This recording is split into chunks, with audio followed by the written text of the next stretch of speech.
Muchas de las veces cuando sucede algo en la Iglesia Católica, atacamos el acto, pero pocas de las veces nos vamos a la raíz, al origen.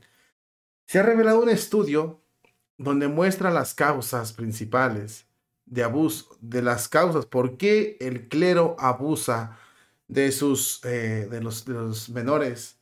Y esa es una causa de la que pocos te van a hablar o incluso muchos no quieren que la sepas, porque lo que les interesa en esos momentos es atacar la figura sacerdotal, no atacar la raíz del problema. ¿De qué te estoy hablando? Vamos a descubrirlo a continuación.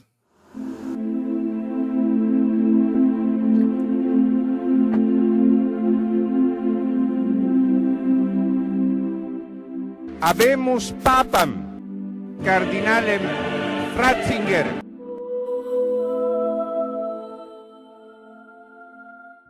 Tal y como te lo he venido diciendo, muchas veces se atacan las causas.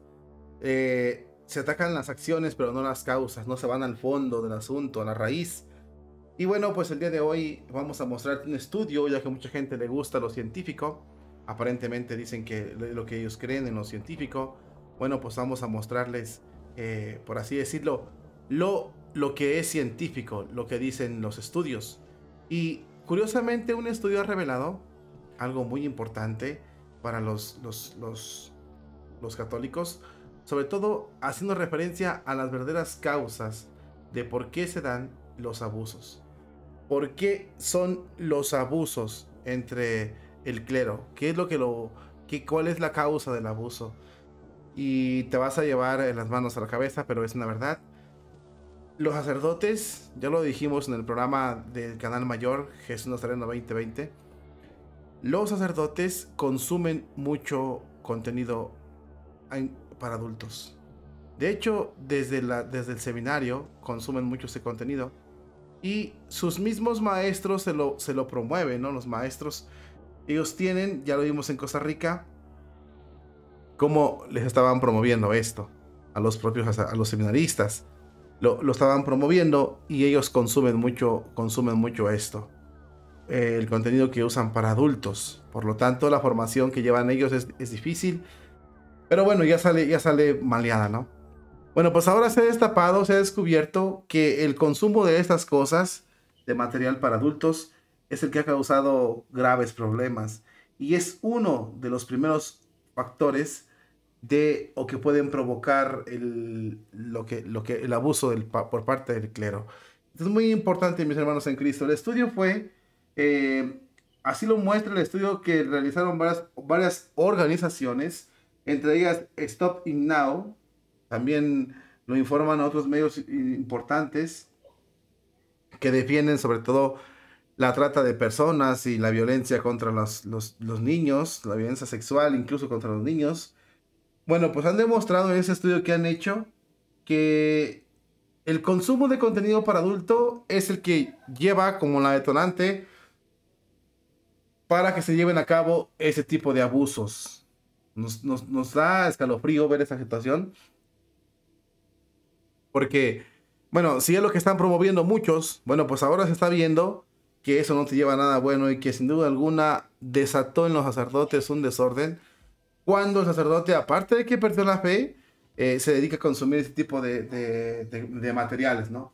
Un factor mencionado a menudo y que aflora en casi la mitad de las conversaciones es la aprobación y sobre todo la inclusión en sus vidas de ver este tipo de materiales. Los sacerdotes ya están acostumbrados a eso y la mayoría de sacerdotes o de personas que se han estudiado que han cometido ese tipo de delitos es porque antes lo vieron en los materiales que ellos consumen.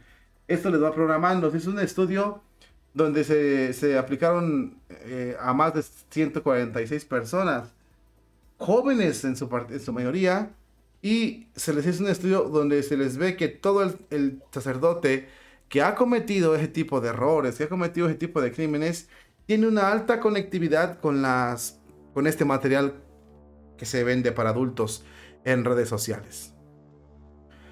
Esto nos lleva a hacernos muchas preguntas, mi querido hermano, pero la más importante es, si el sacerdote no se mantiene en en la gracia de Dios, en la oración, en la creencia de Dios, en la formación de Dios, al lado de Dios, no puede llevar a cabo bien su ministerio. Y aquí los estudios lo demuestran. Si el sacerdote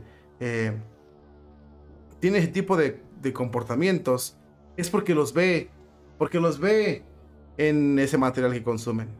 Y esto es lo que ha causado en gran parte tanto daño a la Iglesia Católica, que le ha costado millones de dólares, millones de euros. Aquí el problema no es tanto de que sea el único factor, no. Es de los más importantes que estas personas han cometido eso, de los más importantes. Entonces, es muy importante que tomemos cuenta de esto, porque curiosamente la nueva generación de sacerdotes, de obispos, de conferencias episcopales están promoviendo que se consuma esto y que el sacerdote debe consumir este tipo de contenidos para hacer más llevadero el celibato. Y ahora los estudios científicos han mostrado que ese es el primer factor que detona ese comportamiento por parte del clero para con los católicos, que te vuelvo a repetir, causa muchísimo daño. Ojalá y las conferencias episcopales tomen nota de esto, sacerdotes, curas, obispos, pero yo creo que no lo van a hacer. Pero si usted quería saber por qué, la raíz, dónde está, bueno, pues está en lo que están viendo los sacerdotes, lo que están formando, cómo se forman, y de ahí se les detona este comportamiento tan terrible para con los demás, para con los más indefensos en la iglesia, que denigra a la iglesia, que hace tanto mal y que le cuesta mucho a la iglesia, y que muchas de las veces acaban pagando personas que ni siquiera cometieron este tipo de delitos. Y los que cometieron esto a veces gozan de mucha impunidad. Tomemos nota de esto, hermanos en Cristo, y analícelo, y va a ver que es la raíz de tanto daño en la Iglesia Católica, y ojalá los obispos tomen cartas en el asunto antes de que sea demasiado tarde.